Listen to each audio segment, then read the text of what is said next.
साथीहरू शुभ बिहानीको सबैजनालाई गुड मर्निङ।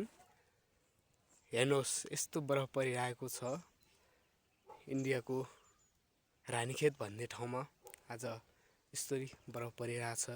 हेर्नुहोस् साथीहरू, तपाईहरुले हेर्न सक्नुहुन्छ।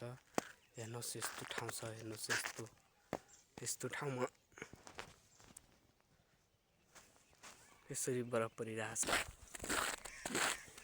ल हेर्नुहोस् त, यति बरफ परिरहेछ यो यस्तो ठाउँमा।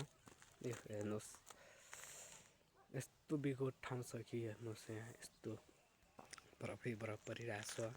ल हेर्नुहोस् ठाउँ यहाँको यस्तो छ, यो रानीखेत भन्ने ठाउँको। ल हेर्न सक्नुहुन्छ सबैजनाले। यो हेर्नुहोस् यसरी बरफ परिरहेको छ साथीहरू। ल हेर्नुहोस् यस्तो ठाउँ छ, हेर्नुहोस् त।